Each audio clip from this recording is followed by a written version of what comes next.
Amém? Queridos, nós estamos então, nesse mês de outubro, falando sobre uma casa cheia de generosidade. Você pode repetir comigo? Uma casa cheia de generosidade. Então nós estamos declarando essa realidade do céu sobre as nossas vidas. Na verdade, só domingo passado nós fizemos um parênteses, porque domingo passado, todo domingo após o dia das crianças, é um domingo onde nós colocamos as crianças, para dirigirem o culto. Quantos estavam aqui domingo passado? Você foi abençoado pela vida das crianças, amém? Foram 3 cultos muito abençoados, Você foi abençoado pelo Renovo News, foi? Foi sim ou não? Fala para mim, você assistiu mais de uma vez, não? Quem assistiu mais de uma vez o Renovo News? Só para ver meu filho falando 1 quilo de novembro, né? Mas eu sei que realmente foi bênção as crianças aqui no louvor, nas palavras de oferta. Como é maravilhoso, Nós vemos os nossos filhos já sendo tremendamente usados por Deus. Mas hoje eu quero retornar à nossa série de mensagens sobre essa casa cheia de generosidade. Se você lembrar, os 2 primeiros domingos, na verdade eu ia pregar em um domingo só, acabou que essa palavra desmembrou e nos 2 primeiros domingos eu falei a respeito de um Deus generoso. Quem estava aqui lembra? Nós servimos a um Deus generoso. Coloca a mão no seu coração e diga: eu sirvo um Deus generoso.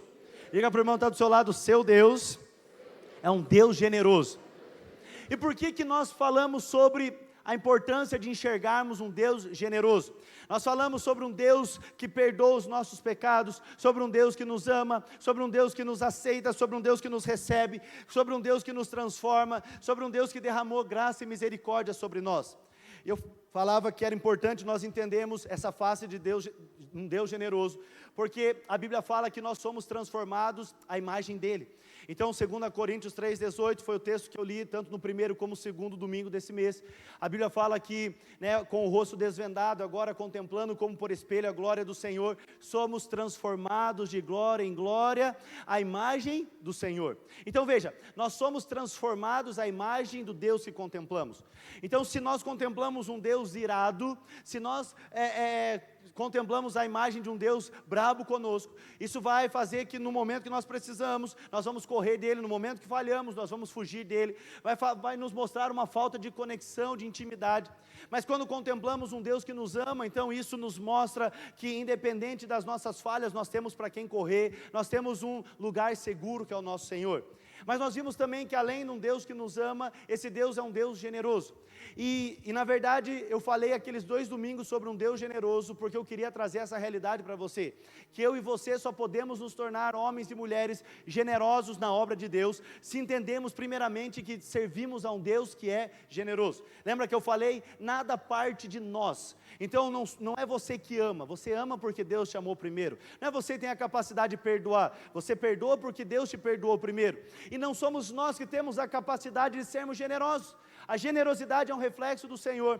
Em 1 João capítulo 4, a Bíblia vai dizer: tal qual Ele é, nós somos neste mundo.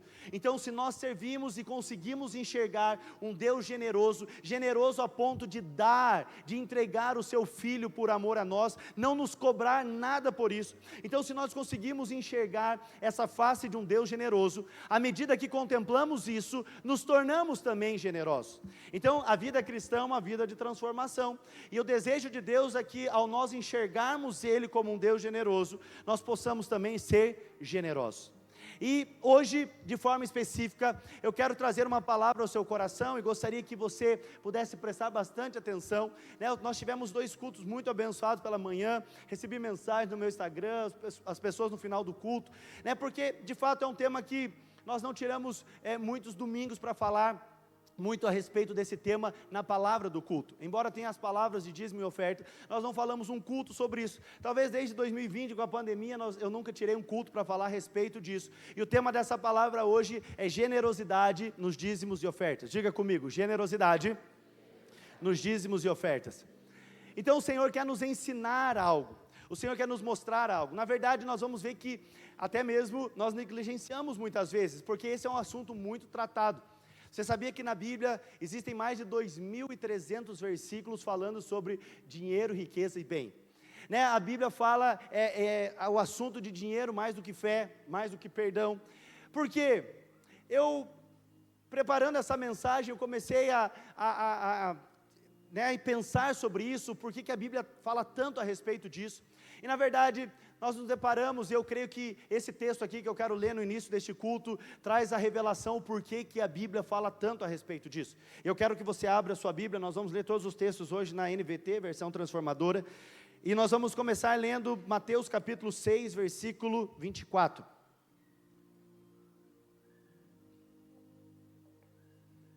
A Bíblia diz assim: ninguém pode servir a dois senhores. Você pode repetir comigo? Diga: ninguém pode servir a dois senhores.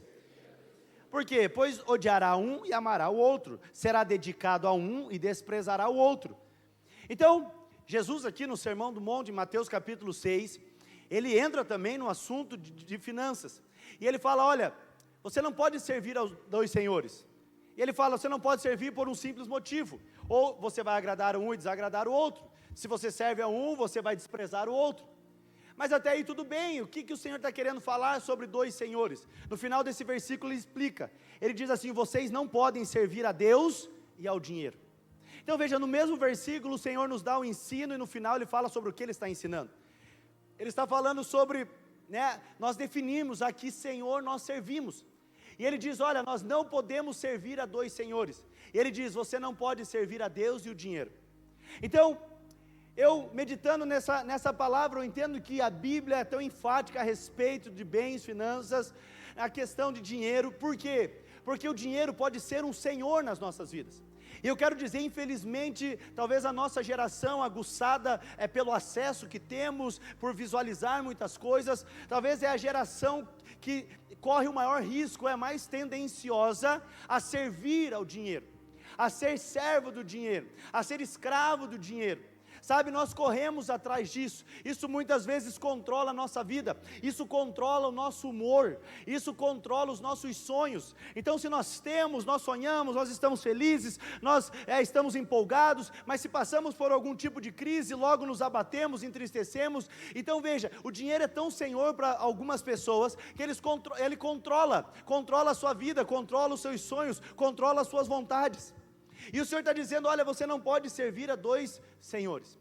Então é necessário que a gente cresça e aprenda a respeito desse ato de generosidade. Rick Warren é um pastor americano, escreveu Uma Vida com Propósito, e ele fala uma frase interessante. Ele diz: generosidade não diz respeito ao que você tem, mas generosidade fala a respeito do que você faz com o que você tem. E é justamente isso que eu quero falar nessa noite, a respeito dessa generosidade, através dos nossos dízimos e ofertas. E por que nós precisamos aprender isso? Porque a nossa tendência natural, muitas vezes, é não praticarmos. Você sabe que, vou contar algo para você, algo que aconteceu lá em casa, com os meus filhos. Minha filha estava tendo, uns 2 meses atrás, Tati, aliás, mais tempo, mas há 2 meses atrás nós resolvemos fazer isso. Ela estava tendo aula sobre educação financeira e tal, e eu e a Tati, então, de forma intencional, decidimos ensinar ela 2 coisas. Primeiro, uma questão de empreender, de dar valor ao dinheiro, saber aquilo como custa e como que consegue conquistar. Mas segundo, também, intencionalmente, nós queríamos ensinar a respeito da generosidade para eles. E foi interessante então que eu moro num apartamento e nós comunicamos lá, eu dei a ideia para minha filha, eu falei: filha, vamos fazer uma limonada para vender lá no prédio. E ela ficou toda empolgada, então fazer uma manhã, vender limonada. E a Tati colocou lá no grupo do condomínio, e o pessoal falou: nossa, eu vou prestigiar e tal. E ela então ficou muito empolgada. E ela foi com a Tati no mercado, comprar os limões, comprar o suco de limão, e comprou morango, porque ela queria fazer uma limonada diferenciada com morango. Então ela fez toda aquela preparação. Não bastante, ela pega e prepara um cartaz para colocar na frente da mesa, pinta, eu me surpreendo, minha filha desenha melhor do que eu, e ela desenhou então ali a barraquinha no cartaz, escrevendo a limonada, o preço. E o Noah, naquela fase de tudo que a mana faz, ele faz, tudo que a irmã quer, ele quer. Ele é envolvido também ali, e nós demos uma notícia para ela, falamos: filha, você vai vender as limonadas, e você, tem a foto? Então põe. Vai, aí olha aí o cartaz. Ela fez a jarra com a limonada caindo no copo, e tudo ali a preparação, limonada. Qual que era o preço da limonada? R$4, só R$4. 4 era com morango, é isso. Né? Então, ela preparou a cara de alegria dela. Por que essa alegria também? Porque, pode tirar. Porque a gente falou, filha, nós vamos ensinar que você vai vender, a gente vai pagar os custos que foram para adquirir, né, os ingredientes, e o lucro vai ficar com você. Uau, então ela falou, nossa, vou ter o meu dinheiro, estava ali empolgada com isso. E aí, então ela foi de manhã, e os vizinhos foram muito generosos realmente, desceram lá e falaram, nossa, eu não quero só um copo, eu quero uma jarra, e uns encheram a jarra, e levaram, e tal, e eu descobri uma vez nos meus filhos de vendedor, que eu nem sabia que tinha, né, então o Noah com 3 anos, a pessoa chegava e ele, como que é seu nome, né, e tal, porque já queria tratar o cliente pelo nome, né, e todo ali simpático com eles, enfim, né, foi umas 2 horas, 1h30, né, de venda. E aí nós subimos e fomos fazer então a contabilidade, e aí vimos o que arrecadou, com o que eles tinham gasto, falamos, filha, você ficou com R$50. Uau, e ela estava toda faceira, né, ela estava toda animada, e aí ela pegou e falou, R$50, o que dá para comprar? Dá para comprar uma bebê reborn. E a gente falou, menos, bicicleta, menos, né? Eu tive que dar uma colocada nela, né, na realidade do que podia se comprar com R$50 hoje, e a gente foi ali explicando, mas teve algo que nós estávamos no carro, falamos, filha, mas tem algo que é o mais importante desse dinheiro, e a Tati virou para ela, filha, você sabe que, né, 10% desse dinheiro dízimo é do Senhor. Queridos, você precisa ver uma menina murchando na hora. Parece que toda aquela alegria, ela foi, não vou dar não, né? E a gente, filha, mas isso é um princípio, isso é essencial para nós. E naquele momento eu vi como é fácil você ser generoso com o dinheiro dos outros. Então se você reparar aqui, todo domingo eles estão, pai, e os dois vão com o envelope, põe dinheiro, eu falo, filho, eu fiz o Pix, não, mas eu quero dinheiro aqui, e eu achando que meus filhos eram super generosos com o meu dinheiro, mas no momento que ela ganhou aquele dinheiro, né, agora existia um desafio. E é exatamente isso que eu quero falar para você. Eu quero dizer para você, nessa noite, como é desafiador nós sermos generosos com aquilo que nós temos. Porque de certa forma, minha filha estava falando, não, eu dou, mas eu dou do seu dinheiro, mas agora é o meu dinheiro. E como nós temos uma dificuldade de dar aquilo que nós achamos que é nosso. E a primeira coisa que eu quero falar para você é que a maior dificuldade de você ser generoso na obra do Senhor, é porque infelizmente muitos acham que o dinheiro é seu. Então naquele momento a minha filha estava achando que o dinheiro era dela, afinal de contas ela foi no mercado, ela espremeu os limões, ela pôs a água, ela carregou o jarro, ela pintou toda aquela faixa, ela vendeu, ela que falou, e agora como assim, vai tirar uma parte disso? Mas sabe, a maravilha de você ser intencional com os teus filhos, é que ela entendeu, ela veio, entregou o dízimo com alegria, e hoje eu falei, né, eu tinha citado ela de manhã, ela não estava aqui, estava no Kids, nos 2 cultos, e agora a gente foi deixar ela na Tia Guilmar, para vir para cá, ela estava saindo de casa, voltou, pai, sem nós, eu nem falei que eu tinha falado dela, nem falei que era esse assunto, ela voltou, mas eu quero ir no culto, porque eu tenho R$1 para dar de oferta, e foi lá no quarto dela, pegou uma moedinha, né, inclusive está com a Tati aí, Tati já não tinha dado, hein, não teve oferta ainda, né, então está ali, e ela queria então entregar, tudo o quê? Porque foi ensinada. Então, na verdade, nós vamos ver que a Bíblia é cheia de ensinamentos disso. Por quê? Porque o Senhor quer trabalhar em nosso coração. E por que o Senhor nos ensina sobre generosidade? Primeiro, porque a generosidade é um antídoto contra toda a avareza. Então, como temos muitas vezes tido um coração avarento, dificuldade de dar, preso, apegado, sabe, pessoas que são realmente apegadas, pessoas que por medo de ficarem pobres, de faltarem, então são apegadas àquilo e são avarentas muitas vezes, mas a generosidade nos ensina a bênção do dar. Mas sabe, a generosidade também, como eu falei, além de nos livrar da avareza, ela vai nos mostrar a beleza, a bênção de você dar.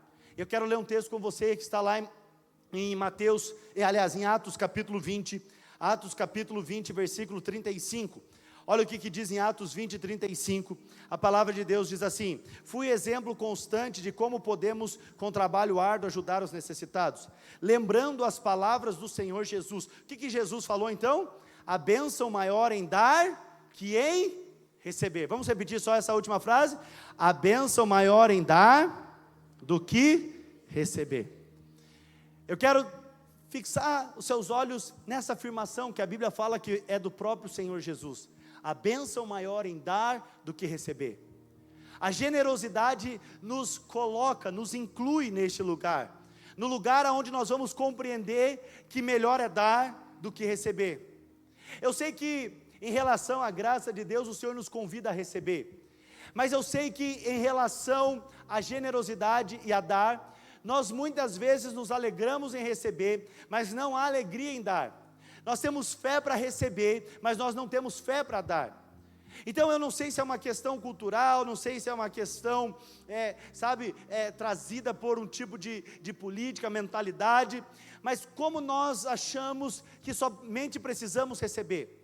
As pessoas olham para os outros e colocam os outros na obrigação de que os outros têm que me ajudar. Você tem que me dar, eu estou passando por problemas, é sua obrigação me dar, eu preciso receber. Sabe, todo mundo no momento de crise, ou a maioria das pessoas se vitimiza achando que todo mundo deveria dar.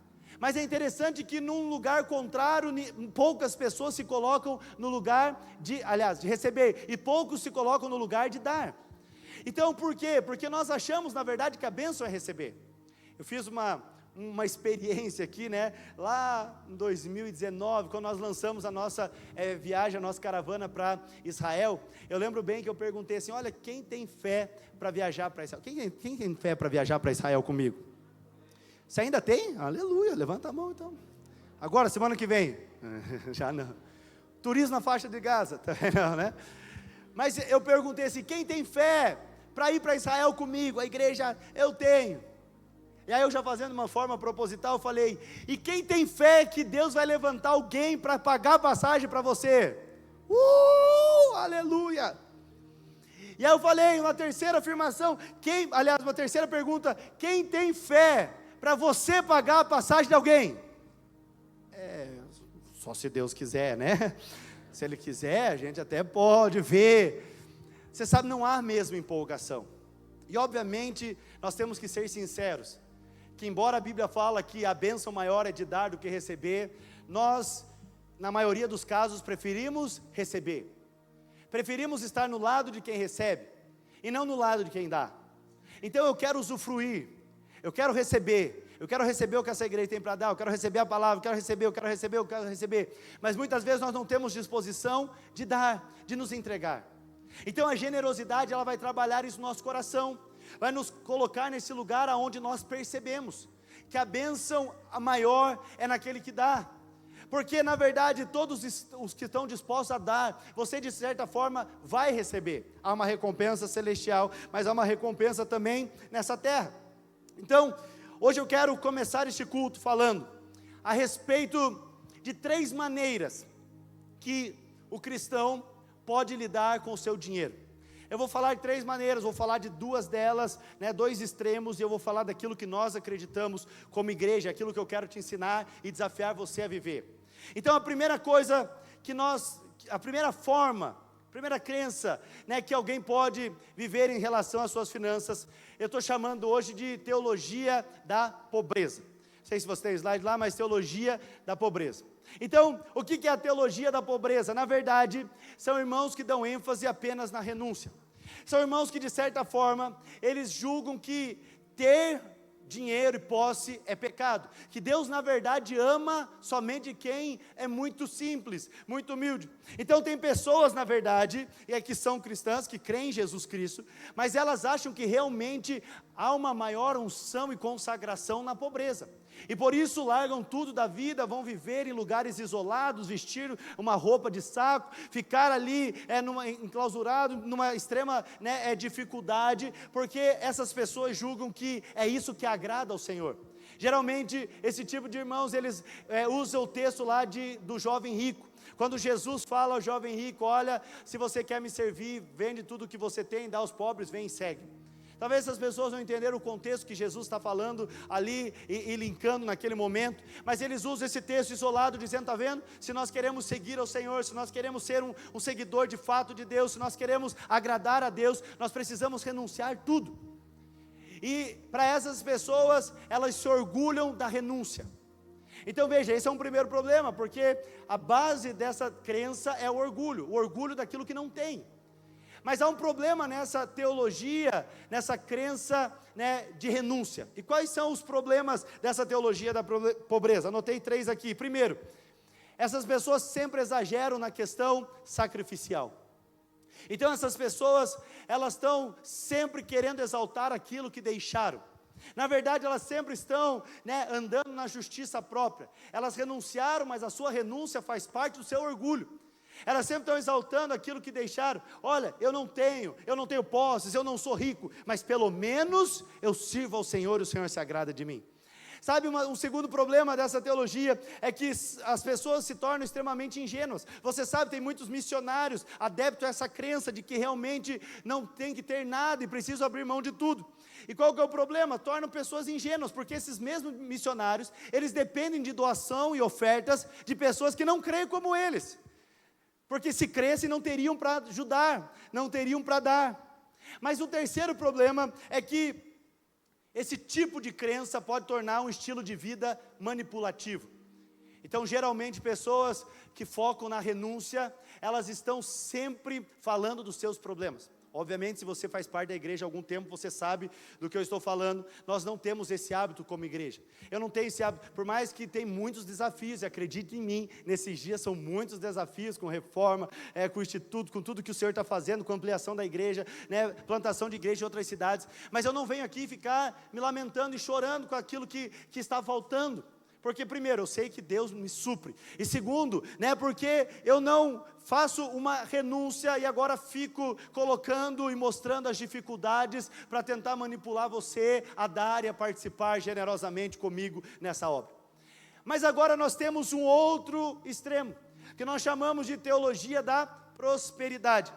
São aquelas pessoas que dão ênfase, né, que ensinam que se temos uma necessidade, Deus suprirá em abundância, né? Se nós semearmos, nós vamos receber. Só que a ênfase sempre é naquilo que temos. Então veja, de certa forma, esses dois extremos produzem pessoas arrogantes na sua crença. O que renuncia é arrogante porque ele crê que ele é abençoado porque renunciou. O que é focado na riqueza, ele é arrogante porque ele crê que ele é abençoado porque tem. Então veja, nós descobrimos que o homem não faz parte da equação, que o homem não está na equação da bênção de Deus, que o Senhor nos abençoa através da sua graça, e a graça é um favor imerecido. Mas agora esses dois tipos de crença, ele coloca o homem na equação, um se orgulhando da sua renúncia, e outro se orgulhando da sua posse.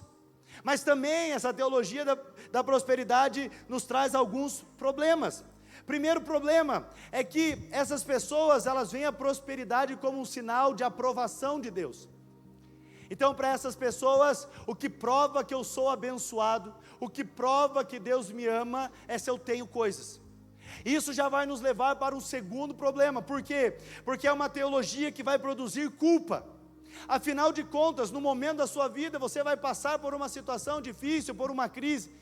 E quando você tem, mas de repente perde, ou de repente não tem o quanto você gostaria, se você crê dessa forma, se você coloca a sua vida toda numa questão financeira, material, eu quero dizer para você, infelizmente isso vai atrair muita culpa, porque a hora que você não tiver, você vai chegar à conclusão que Deus não te ama mais. E é isso que muitas pessoas, largados nessa teologia da prosperidade, têm se decepcionado, porque agora eles perdem e eles julgam então que Deus abandonou, que Deus não ama, que eles estão debaixo de maldição. Um terceiro problema dessa teologia de prosperidade é porque essa teologia vai estimular motivações erradas. Então são pessoas que elas vêm servir ao Senhor só por aquilo que Ele é capaz de dar. Então você começa a ler a Bíblia e fala, uau, Deus ele nos abençoa até 100 vezes mais daquilo que nós semeamos. E a pessoa faz as contas, então se eu der 10 eu vou receber 1000, mas se eu der 100 eu vou receber 10.000. E sabe, e a pessoa então vem servir ao Senhor não por uma entrega genuína, mas simplesmente por um interesse em ter. Então, eu quero saber esses princípios, pastor me ensina, porque na verdade eu quero ficar rico, porque na verdade eu quero ter posses, e a vida dele é correr atrás dessas riquezas. Então vai estimular sempre a você ter essas motivações erradas. E um quarto problema é porque esse tipo de crença nega a soberania de Deus. Afinal de contas, quem tem essa crença sobre a teologia da prosperidade, ele coloca a sua oferta, o seu dízimo no gasofilácio, e é como se levantasse os olhos agora para Deus e falasse: Deus, eu fiz a minha parte, agora o Senhor tem que fazer a sua. É como se o Senhor não tivesse outra forma, não existisse a soberania de Deus, o cuidado de Deus. Você faz com que agora o Senhor tenha que fazer aquilo que você quer, afinal de contas, você deu o seu melhor, ou você colocou a sua oferta, você fez um ato sacrificial. Mas pastor, se nós não cremos que a nossa vida consagrada ao Senhor é uma vida de renúncia, que em relação ao dinheiro, nós não precisamos abrir mão de tudo, e não precisamos mesmo, o Senhor não te chamou para isso. Mas se você também não crê que agora nós temos que correr atrás das bênçãos, das posses, daquilo que o Senhor tem para nos dar materialmente, o que nós cremos? E o que nós cremos é no equilíbrio desses dois pontos, é que nós chamamos de teologia da mordomia cristã. Diga comigo, mordomia cristã. E o que a mordomia cristã diz? O texto que nós podemos usar como base é a parábola dos talentos. Na parábola dos talentos, o grande ensinamento não é o que eles tinham, mas é o que eles fizeram com o que eles tinham. Então a Bíblia está nos mostrando agora que para Deus, para o nosso Senhor, o que importa é o que nós fazemos com o que nós temos. E sabe, a teologia da mordomia, ele está relacionado ao mordomo. E o que é o mordomo? O mordomo de uma casa, na verdade, é aquele que cuida de tudo, mas que não é seu. Ele cuida de toda a casa, mas a casa não é sua. Ele cuida de todas as compras, mas o dinheiro não é seu. Então a teologia de mordomia nós chamamos por quê? Porque nós cremos que de fato aquilo que nós temos recebido não é nosso. Então eu quero falar sobre alguns princípios dessa mordomia cristã. O primeiro princípio dessa mordomia cristã é, primeiro, Deus é dono de tudo. Nós cremos numa mordomia cristã por quê? Porque nós reconhecemos que tudo que temos é do Senhor. Como eu dei o exemplo da minha filha lá, sabe, nós temos uma dificuldade porque de certa forma nós achamos que aquilo que temos é nosso. Eu trabalhei, pastor, é o meu salário, eu levanto cedo, eu me sacrifico, eu estou conquistando, eu estou batalhando. E sabe, com esse entendimento nós achamos que é nosso, mas quando nós entendemos que apenas somos bons mordomos do Senhor, nós entendemos na verdade que tudo que temos é do Senhor, e nós apenas administramos aquilo que o Senhor tem nos dado. Quantos creem que aquilo que tem recebido é do Senhor? Diga amém nessa noite. Nós precisamos crescer nessa revelação. Não é meu, aquilo que eu tenho não é meu, o salário não é meu, o dinheiro não é meu, as posses não são minhas. Na verdade aquilo que tenho é um presente do Senhor. Salmo 24:1 vai dizer: ao Senhor pertence a terra e tudo que nela contém, o mundo e os que nele habitam. Tudo é do Senhor, tudo vem do Senhor. Sabe, em Êxodo tem um texto que eu gosto que diz: não diga com o meu esforço eu conquistei, antes saiba que tudo que temos vem do Senhor, tudo que temos é uma bênção do Senhor. Então agora o Senhor está nos convidando a administrarmos aquilo que é dele. Então veja, quando enxergamos isso é um equilíbrio. Então não é a pobreza, porque nós não precisamos nos abdicar de tudo, mas afinal de contas nós sabemos que o dinheiro não é nosso. Nós não vamos para o extremo da prosperidade, porque nós não fazemos disso nosso Senhor, aquilo não é nosso de fato, porque nós entendemos que existe um dono, que existe um Deus e que Ele é soberano, e tudo que nós temos recebido é do Senhor.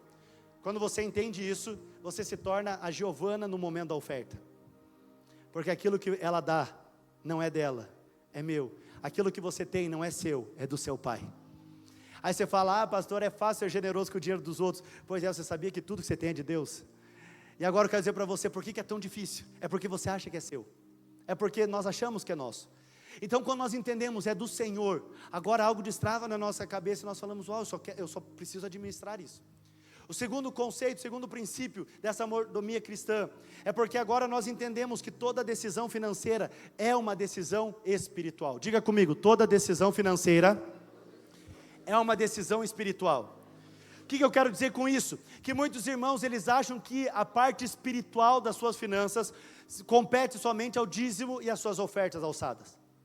Então as pessoas acham que a parte espiritual do que você tem é somente o dízimo, e o resto você faz o que você bem entender. Mas quando nós entendemos que tudo é do Senhor, queridos, nós precisamos entender que nós estamos cuidando de algo que não é nosso. Então sim, o Senhor nos convida e nos desafia a devolvermos a Ele 10%, mas entenda algo aqui: o Senhor quer te dar sabedoria para você aprender a administrar os outros 90% que ficam com você. E essa é a grande questão. Muitos têm passado por crises financeiras e eles chegam para mim e falam: pastor, eu não estou entendendo, eu sou dizimista fiel, eu sou ofertante fiel, e eu não sei por que eu tenho passado por crises financeiras. E basta alguns minutos de conversa, eu começo a perceber que ele trata algo espiritual em relação às suas finanças, só o dízimos e as ofertas, mas todas as outras coisas é feito de uma maneira desregrada. Querido, o Senhor, Ele é tão gracioso que Ele te dá o seu sustento, mas Ele também te dá sabedoria para administrar o teu sustento. Então o que o Senhor está nos mostrando nessa mordomia, nós entendemos que tudo é espiritual, o dízimo é espiritual, mas administrar os 90% que fica nas nossas mãos também é espiritual. Eu quero desafiar você: você ora pelas coisas que você faz? Você ora pelas coisas que você investe? Você ora pedindo sabedoria para Deus para administrar? Você ora e pede sabedoria para ajudar a poupar o seu dinheiro, não gastar mais do que você ganha? Você trata essa outra questão da sua vida financeira também como algo espiritual? Somente quem enxerga que tudo é do Senhor, ele trata tudo de uma forma espiritual. Então obviamente o Senhor quer que você possa ter as coisas, que você compre, que você aproveite do melhor dessa terra, mas faça isso com a sabedoria do alto, faça isso de forma espiritual, faça isso dirigido pelo Senhor. Você sabia que um dos gomos do fruto do Espírito chama-se domínio próprio? E às vezes o seu problema financeiro é simplesmente porque você não tem domínio próprio. Eu já conversei com casais que o marido fala: pastor, a minha esposa, eu achei que ela era uma mulher com 2 pés, mas ela é uma santopeia com 35, porque tem 90 pares de sapato, sabe? Então o Senhor, Ele quer nos ensinar algo, Ele quer nos ensinar a nós administrarmos de uma forma correta, Ele quer nos dar sabedoria para isso. A Bíblia vai falar: se lhe falta sabedoria, peça ao Senhor. Então veja, quando entendemos que é de Deus, agora eu quero me tornar um bom mordomo, eu quero administrar bem aquilo que o Senhor tem dado, e por eu querer administrar bem aquilo que o Senhor tem dado, eu vou falar: Senhor, como eu posso cuidar da parte que fica comigo da melhor maneira? Quer um conselho? Convide o Senhor para ser um sócio majoritário da sua vida financeira. Senhor, a última palavra é do Senhor. Aquilo que eu faço, aonde eu invisto, aquilo que eu devo fazer, as atitudes que eu devo tomar. Sabe, quando nós fazemos isso, nós estamos dizendo para o Senhor: Senhor, eu confio em Ti. Eu sei que o Senhor tem sabedoria do alto para derramar sobre a minha vida, e você vai experimentar de uma provisão e de uma abundância em nome de Jesus. Eu quero profetizar isso sobre você. Você crê? Diga amém. Então toda decisão é espiritual. E por fim, toda mordomia requer ação. Então uns vão dizer: ah, pastor, mas servir ao Senhor é muito mais do que dar dízimos e ofertas. E eu concordo com você, servir ao Senhor é mais do que dar os dízimos e ofertas, mas servir ao Senhor nunca é menos do que dar os dízimos e ofertas. Então, na verdade, para nós, dízimo e oferta é um padrão mínimo, porque nós entendemos que aquilo que não é nosso, nós precisamos administrar de acordo com o nosso Senhor. E quando nós achamos que podemos administrar de uma forma contrária aos princípios da palavra, nós estamos mostrando autossuficiência. Sabe, na verdade, quando nós não queremos entregar os nossos dízimos, é como aquele marido. Tem alguém que é casado aqui? Marido casado? Cadê os homens casados? Levanta a mão. Só os bem casados permaneçam levantados. Aleluia. Mulheres casadas, mulher casada. Só as bem... Não vou perguntar para você não. Já baixaram antes de eu perguntar. As bem casadas permanecem. Então você sabe, às vezes a sua esposa vem e fala para você como marido: puxa, eu queria tanto um tempo, eu queria tanto ter um tempo com você, eu queria tanto que a gente pudesse ter um tempo com a nossa família. E você fala assim: ah, ok, você sabe, todo o meu tempo é seu. E aí esse homem diz: olha, todo o meu tempo é seu. E ela fala: então beleza, então vamos sair, vamos fazer alguma coisa. Não, eu não posso, mas saiba, todo o meu tempo é seu. Você sabe, homem, se você falar isso vai dar um problema. Por quê? Porque não basta dizer que todo o tempo é dela, você precisa agora dar um tempo. E quando você dá esse tempo, embora esse tempo não seja todo um dia, 24 horas, você está mostrando que ao dar aquele tempo, que ela realmente tem um tempo da sua atenção. O Senhor está dizendo: você não precisa dar tudo, mas ao nós darmos 10% a Ele, ao nós devolvermos 10% a Ele, nós estamos dizendo para Ele: Senhor, tudo é seu. Então servir a Deus é mais do que o dízimo, mas servir a Deus nunca é menos. Então nós precisamos entender isso. Esse conceito está mostrando a realidade que nós cremos. Porque eu sei, nós ficamos empolgados nos 2 primeiros domingos de ver como Deus é generoso. Mas às vezes o nosso espírito se abate de falar que agora nós precisamos ser generosos. Mas eu estou trazendo uma palavra ao seu coração, querido, mostrando que não é algo que brota em você, é algo que o Espírito Santo faz em nós. E é isso que Ele quer nos ensinar hoje. Essa mordomia requer uma ação. Diga comigo, a mordomia requer uma ação. Então, colocado esse pano de fundo a respeito de prosperidade, pobreza e mordomia cristã, quero que você cresça na revelação disso. Eu quero agora pegar o exemplo da carta de Paulo à igreja de Corinto.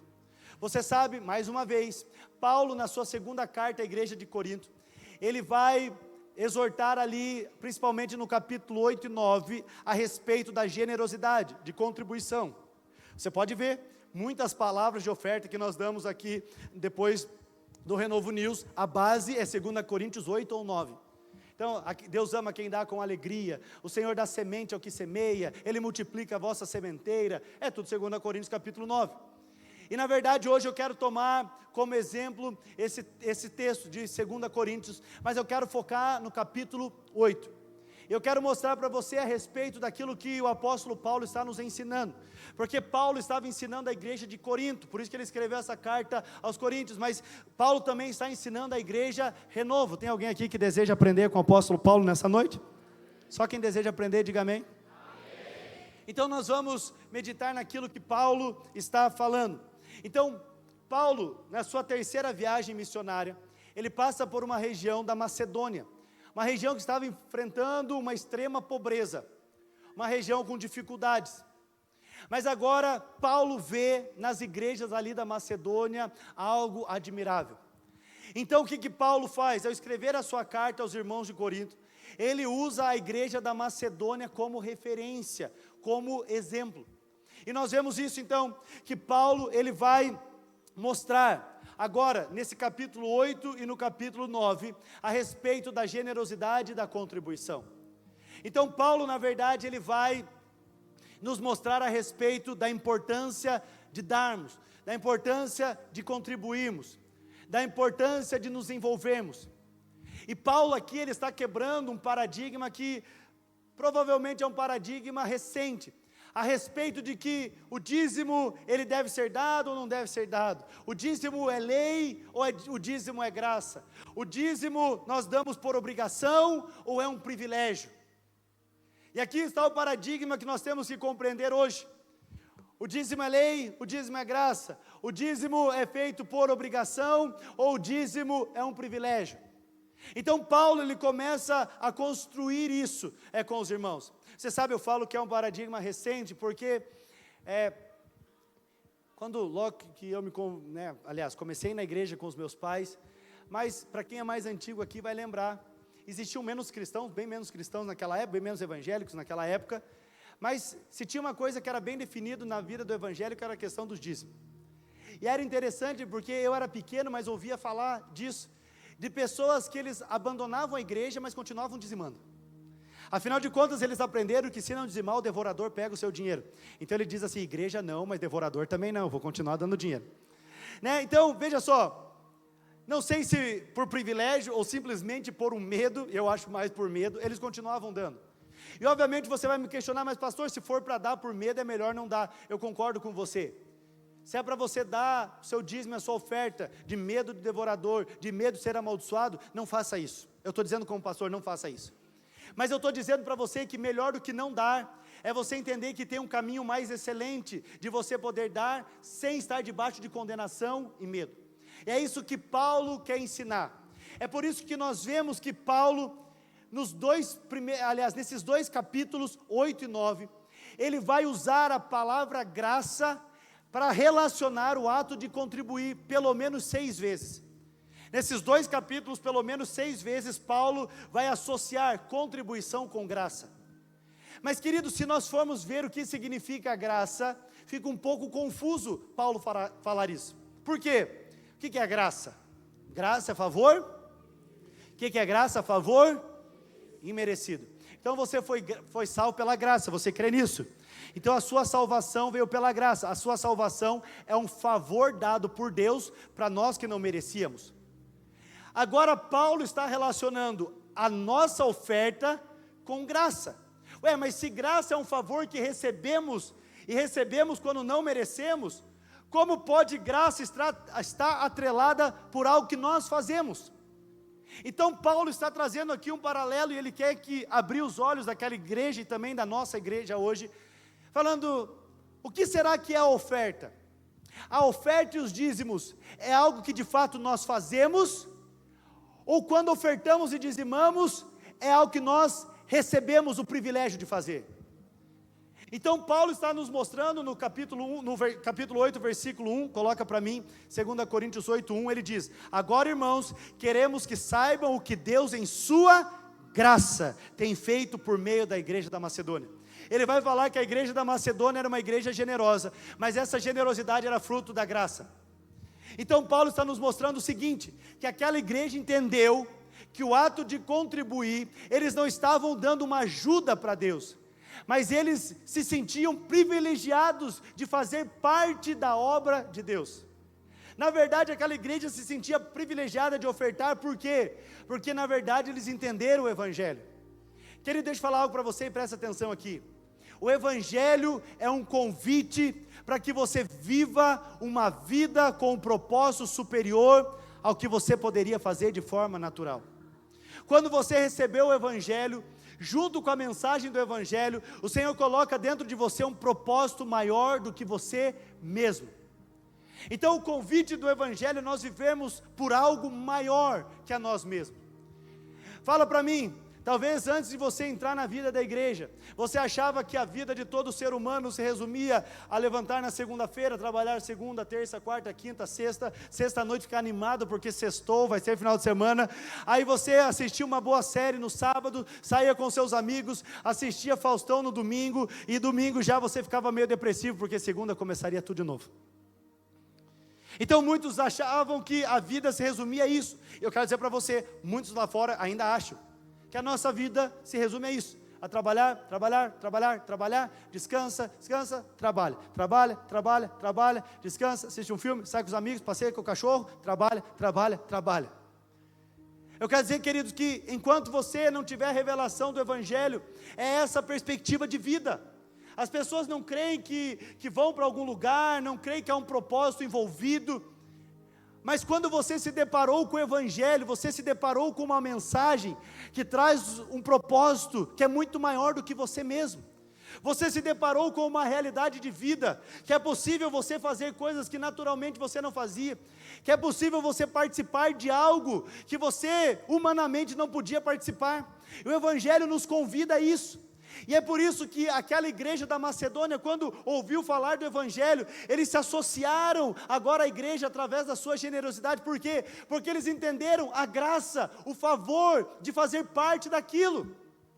Agora eles estavam entendendo como é maravilhoso, eu posso fazer parte, eu posso me envolver.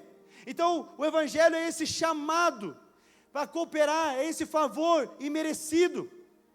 Então o Evangelho é sempre um convite para vivermos algo maior que a nós mesmos.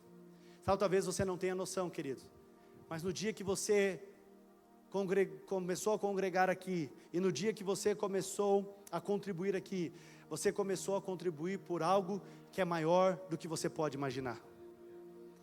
Eu não sei se você compreende isso, mas na verdade vidas estão sendo tocadas, na verdade pessoas estão sendo transformadas, famílias estão sendo restauradas, vidas estão sendo salvas, porque você decidiu se associar numa obra que toca a eternidade.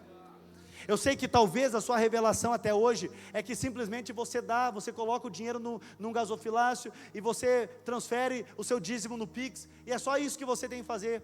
Mas entenda, o Evangelho nunca é algo pequeno, sempre é superior. Nós vivemos por algo maior do que a nós mesmos. E quando nós decidimos então sermos generosos, nós estamos tocando a eternidade.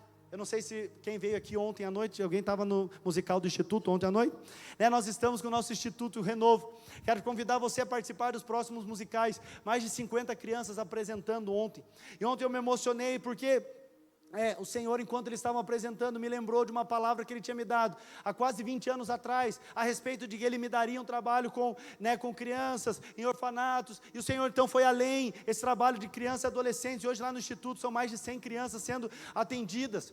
E ele estava apresentando ali, eu emocionado, eu subi aqui para orar no final e falei para eles, olha, o Instituto Renovo é fruto de um sonho. E eu olhei bem para o rostinho de cada um daquelas crianças e adolescentes e falei assim, então eu quero falar para vocês, ouse a sonhar, porque Deus tem sonhos maravilhosos para você. E tinha uma adolescente bem aqui, ela estava me ouvindo e ela começou a chorar.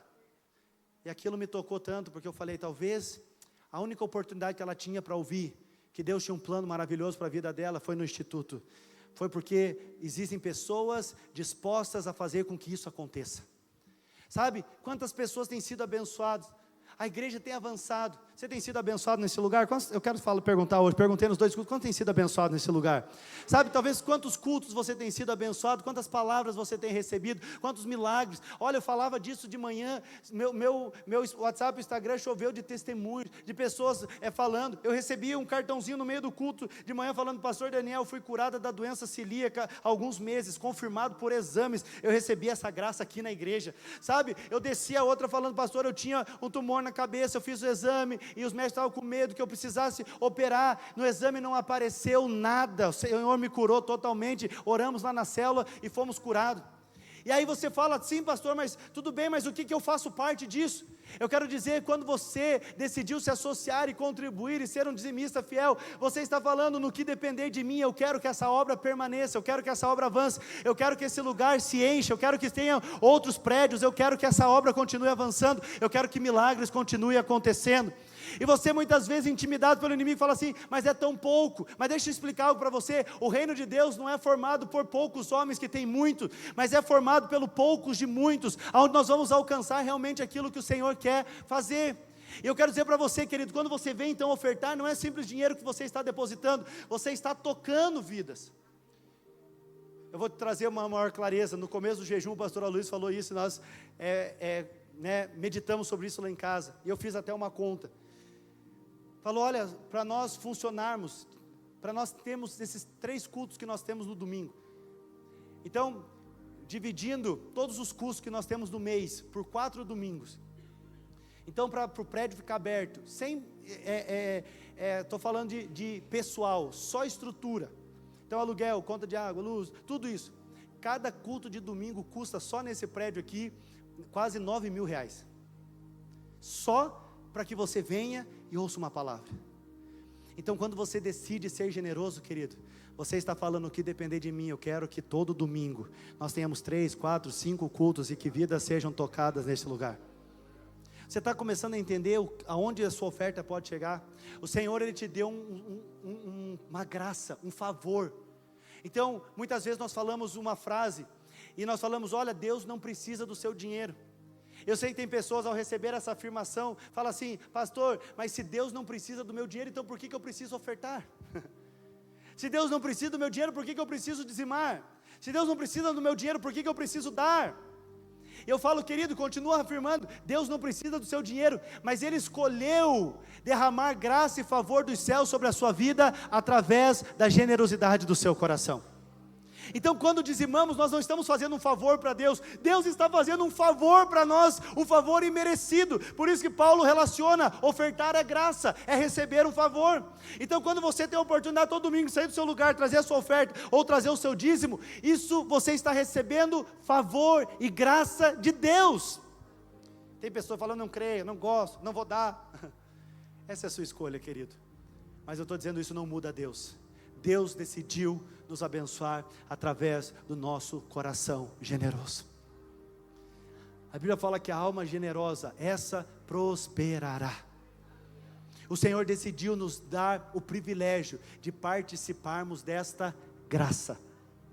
Agora no versículo 2, Paulo continuando em 2 Coríntios 8, então no versículo 1 nós vimos sobre essa graça de dar, mas agora no versículo 2, ele diz assim, elas têm sido provadas, essas igrejas da Macedônia têm sido provadas com muitas aflições, mas com grande alegria, e na extrema pobreza transbordam em rica generosidade. E aqui eu quero falar para você que o apóstolo Paulo, ele traz dois paradoxos. O primeiro dele, ele diz: diante de grande aflição, eles agiam com alegria. Diga comigo, aflição e alegria. Diga mais uma vez, aflição e alegria. Isso é um paradoxo, querido. Como que diante de aflição eles poderiam ser alegres? Paulo está falando, olha, mesmo diante de aflição, eles manifestavam uma abundante alegria. Eu comecei a pensar, é algo que eu cheguei perto de ver esses dois mundos numa mesma cena, foi no momento que a Tati, né, teve o parto do Noah. Não sei se tem alguma mulher aqui que quando nasceu seu filho foi parto normal. Tem alguém? Parto normal? Levanta a mão, levanta a mão. Que de normal, não sei por que chama isso, né? Então, para mim foi dois partos totalmente diferentes. O da Giovana foi cesárea e foi engraçado, eu entrei na sala de parto, sentei do lado ali da Tati, deu alguns segundos que eu sentei ali, o anestesista falou, você quer ver? Eu falei, eu quero. Então vai, já está saindo. E eu então levantei e corri, a Giovana já estava saindo lá e tal, aquela alegria, emoção. Queridos, mais do Noah, oh Jesus, o do Noah foi parto normal. E eu senti que eu participei desse parto muito mais ativamente, porque é tanto braço apertado, unha fincada, né? Porque é aquela aflição da mulher, debaixo daquelas contrações e dor. Então ela vai e senta na bola, e vai para o banheiro, e toma a ducha, e deita, e levanta, e senta, e anda, e se agacha, e aperta, e espreme, e grita, e geme. É aquela aflição, não fica com medo, você é solteira, aleluia, para você vai ser totalmente diferente. Esqueci que eu estou num culto de jovens. É uma benção. Mas o que eu quero dizer com isso?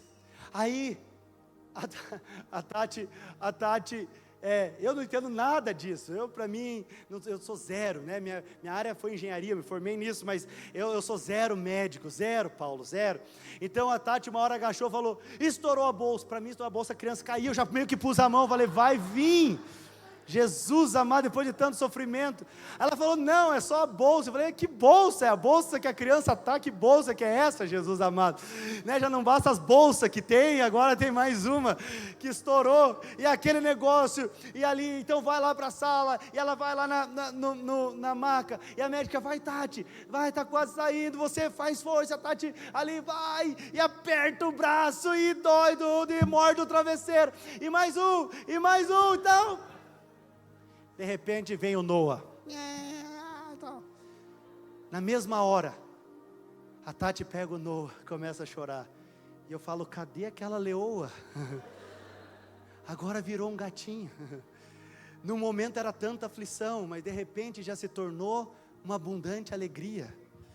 Um momento era tanta dor, mas de repente se tornou num oásis de prazer, com o filho no colo, e esqueceu de tudo aquilo. E hoje ela fala, se eu fosse ter mais um, teria normal.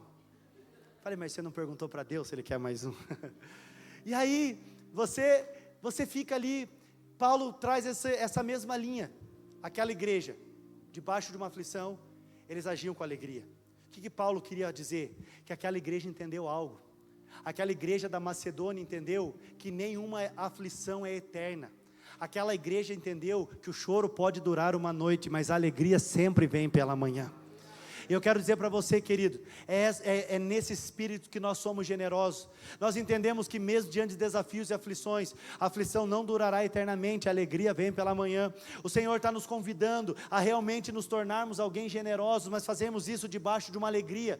É uma alegria, como Paulo diz aqui dos macedônios, é uma alegria que não depende do estado como você está, mesmo vivendo um tempo de aflição.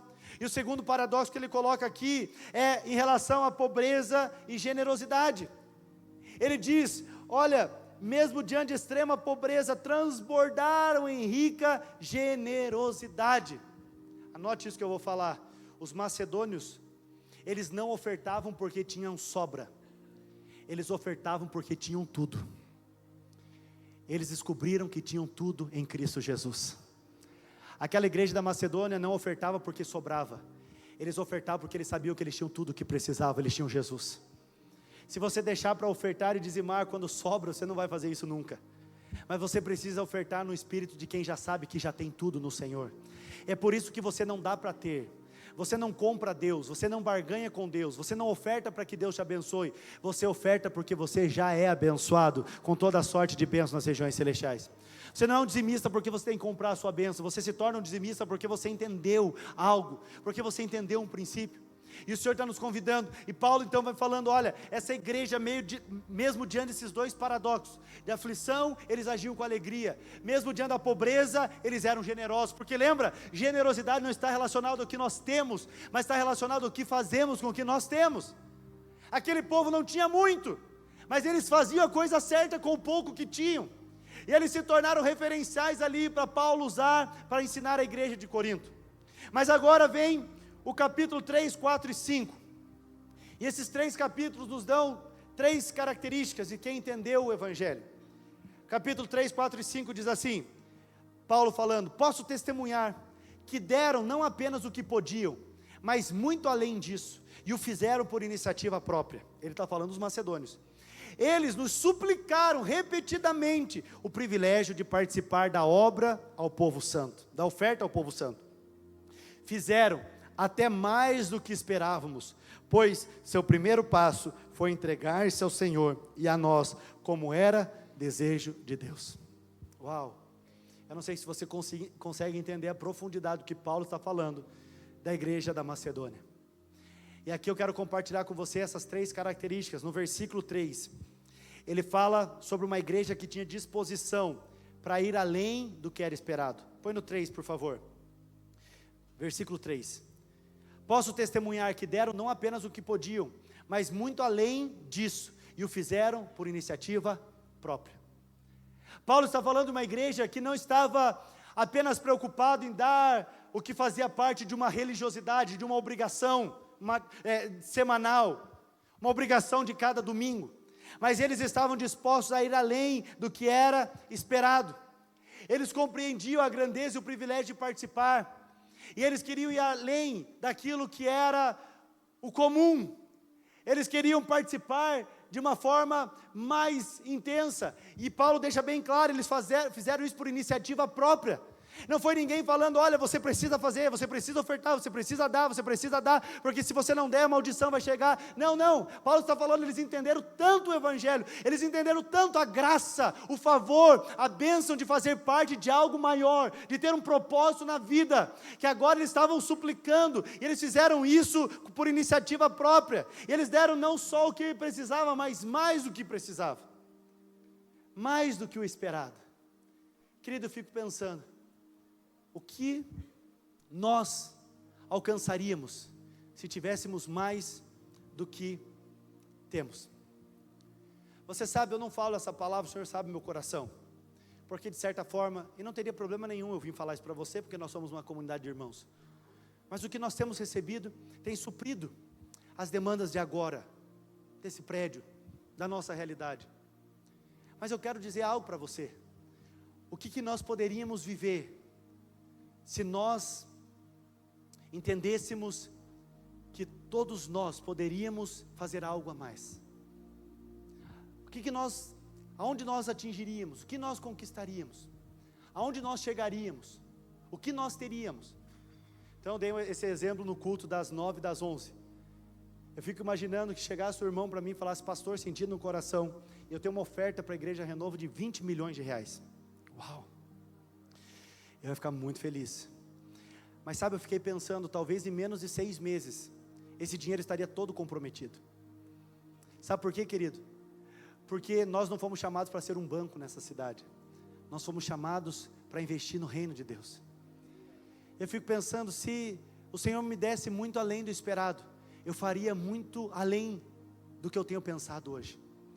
Afinal de contas, temos tantos sonhos que requerem recursos. Então eu fiquei pensando, já pensou se acontecesse isso, Tati? Nós poderíamos ter uma escola para os filhos dos membros da igreja estudar com princípios cristãos, ser guardado toda a ideologia do mundo. Quantos creem que seria uma bênção ter uma escola da igreja? Ore por isso, Deus vai nos dar em nome de Jesus. Nós poderíamos abrir um lugar na nossa cidade, um complexo de ação social que atenderia a comunidade, com advogados de graça, cabeleireiros de graça, né? Pessoas fariam as documentações, serviríamos a nossa cidade. Já pensou que coisa maravilhosa, que impacto nós traríamos para Ponta Grossa de ter um complexo onde nós ajudaríamos a comunidade, onde nós serviríamos, onde nós ajudaríamos o pobre, a viúva e o necessitado, que a Bíblia fala que é importante. Você também vê que é importante isso, sim ou não?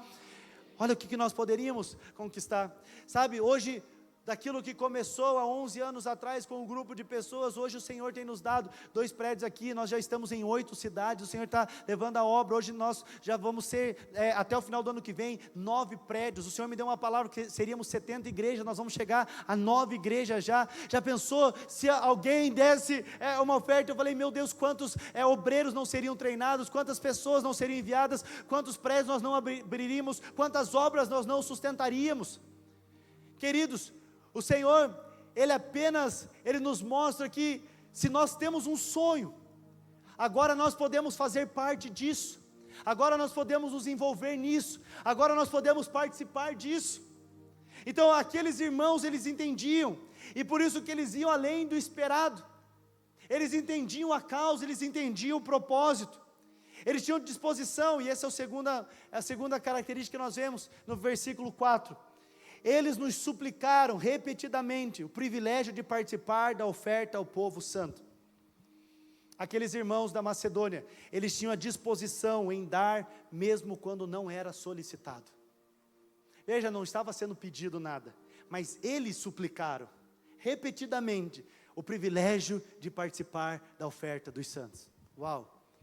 Eu não sei se nós chegaremos nisso um dia, mas a maturidade deveria nos levar a um lugar que talvez nós falaríamos de dízimos e ofertas na igreja 2 vezes por ano, porque nós teríamos os recursos em abundância, porque as pessoas entenderiam. E aqueles irmãos, eles estavam dizendo ali, nós temos a disposição em dar mesmo quando não é solicitado, não precisa falar, não precisa pedir, nós sabemos, para nós tratamos isso como um privilégio de participar da oferta ao povo santo, nós temos isso como um prazer, como um privilégio. Queridos, eu já contei esse testemunho há algum tempo atrás, mas eu lembrei desse testemunho enquanto eu preparava a palavra. Olha aqui para mim. Você sabe que durante a pandemia, tem uma tia, na verdade é uma tia da minha mãe. E essa tia, não sei o que esses irmãos entraram aqui agora. Todo mundo está olhando para você. Pode sentar, queridos, aí nós temos um tempo aí. Mas essa tia da minha mãe, hoje ela não está vindo mais aos cultos, porque ela já está com 80, o que tem a tia Helena? 86, 87 anos, está bem debilitada.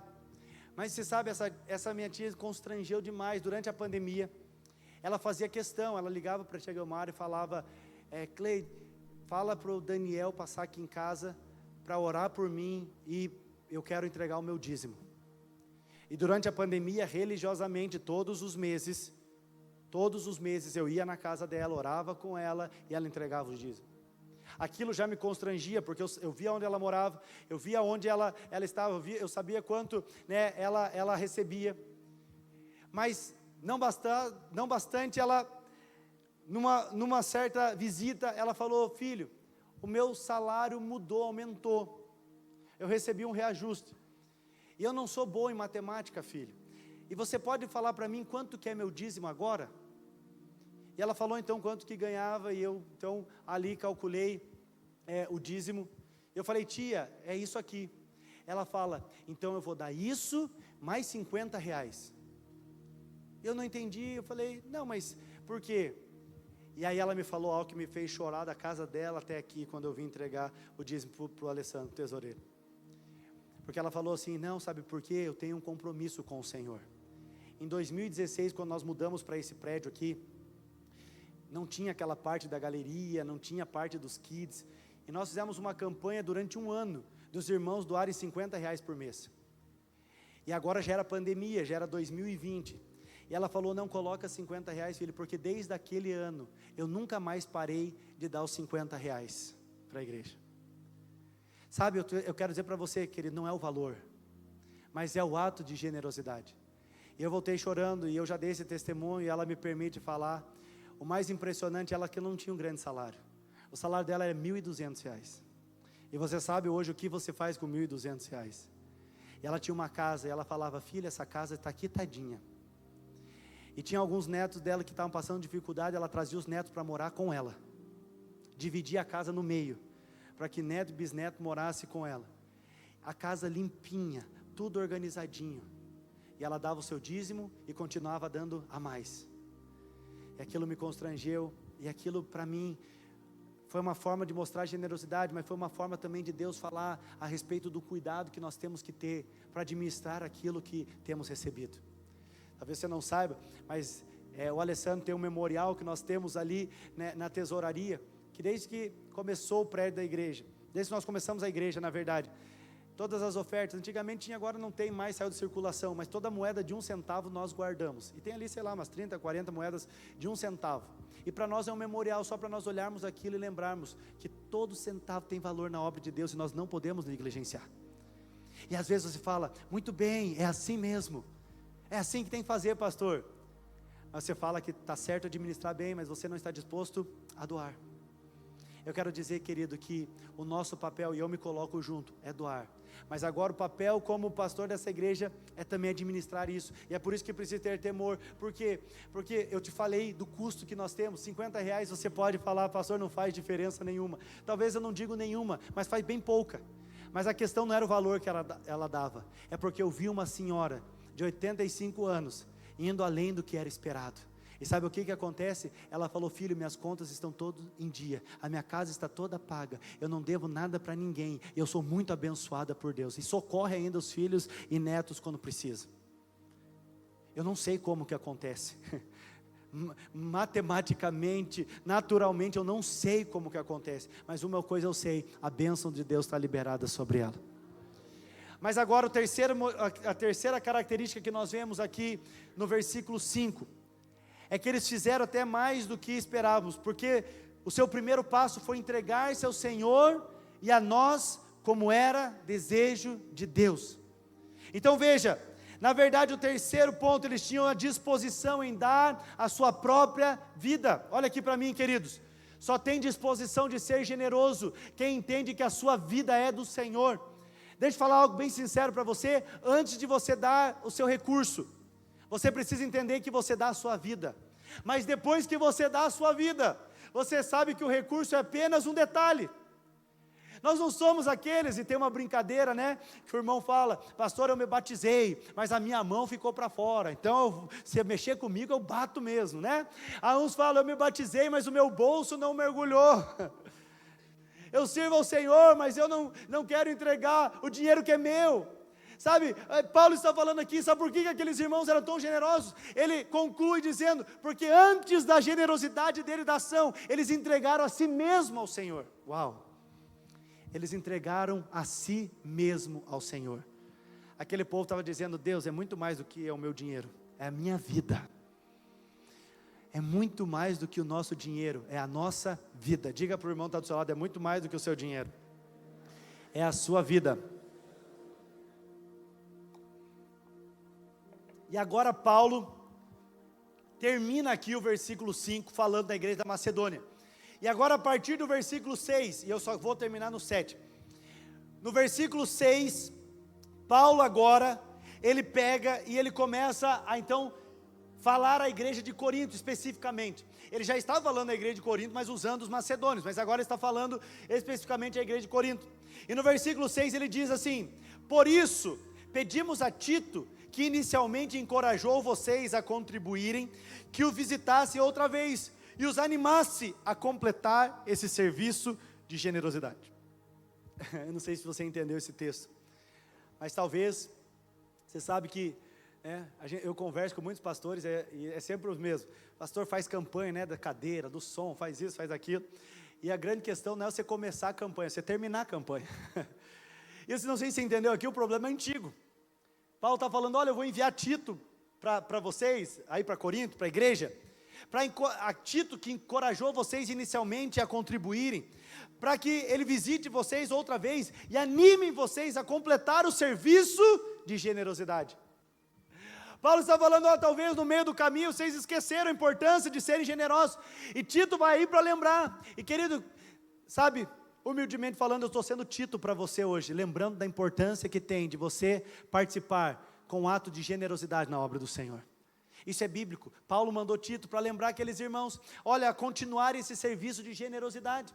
Não sou eu que estou falando, não é a minha escolha, não é a forma que eu decidi fazer, mas é a forma que Deus decidiu te abençoar.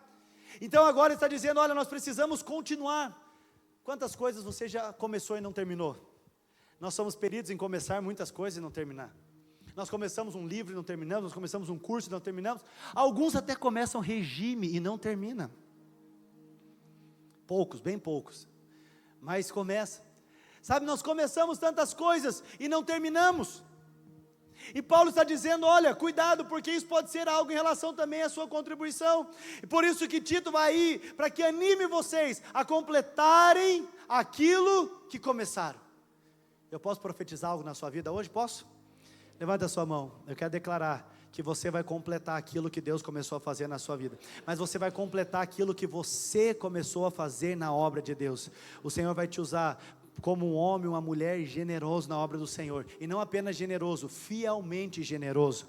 Você vai realmente completar toda a obra que o Senhor te chamou para fazer em nome de Jesus. E por último, versículo 7, ele termina dizendo, olha, presta atenção, visto, Paulo falando agora para a igreja de Corinto, você está entendendo, né? Visto que vocês se destacam em tantos aspectos. E a mesma palavra de Paulo eu posso dizer da igreja Renovo. E ele vai listando algumas coisas. Olha, vocês, igreja, se destacam na fé, nos discursos eloquentes, no conhecimento, no entusiasmo. Olha, pastor Antônio, a igreja de Corinto também era entusiasmada. E Paulo fala, vocês se destacam no entusiasmo, vocês se destacam no amor que recebem de nós. Mas Paulo termina dizendo, queríamos que também se destacassem no generoso ato de contribuir. Sabe por que eu estou pregando sobre isso, querido? E obviamente falei nos 2 cultos da manhã. Para mim como pastor é um desafio muito grande pregar sobre isso. Eu só estou pregando porque eu tenho encargo pela sua vida e pela bênção que isso vai causar naqueles que creem. Mas o grande encargo e a grande dificuldade de pregar isso, e eu sei que infelizmente é por causa de maus exemplos, mas se você conversar com seus amigos, parentes lá fora, a maioria vai taxar pastor tudo de aproveitador, só quer o seu dinheiro. Pastor é tudo ladrão, pastor é que não serviu para fazer nada, está enganando trouxa, está vivendo as suas custas, você vai dar dinheiro para ele. E talvez você está aqui, você até pensava, você entra na igreja falando, eu vou ver, acho que vai mudar esse meu conceito. Você entra aqui, o pastor fala 1 hora sobre dar. Você fala, é isso mesmo. Mas eu estou falando isso porque Paulo, o apóstolo Paulo, ensinando para a igreja, ele está falando isso, olha, vocês se destacam em tantas coisas. E posso falar, sem um orgulho natural, mas com orgulho santo, eu posso dizer que a igreja Renovo se destaca em tantas coisas. Vocês se destacam na fé, vocês se destacam na entrega, na paixão, no envolvimento, sabe? Olha, agora a rede de adultos começou a fazer um projeto da Casa de Paz, são quase 500 casas de paz, as pessoas vão, os encontros, as pessoas se mobilizam, o instituto saiu, a obra está avançando, né? As igrejas estão crescendo, as células estão rompendo, sabe? A igreja se destaca em tantas coisas, mas o conselho apostólico aqui do apóstolo Paulo, deixa para mim lá o versículo 7 no final dele, ele está dizendo assim, eu também quero que vocês se destaquem no generoso ato de contribuir. E a minha orientação não é minha, do Daniel, mas é uma orientação apostólica vindo do apóstolo Paulo. Eu estou falando na igreja Renovo, vocês se destacam em tantas coisas, mas o meu desejo é que vocês também possam ser exemplos no generoso ato de contribuir. Eu sei que muitos já têm sido generosos, mas eu sei que nós podemos ir muito além.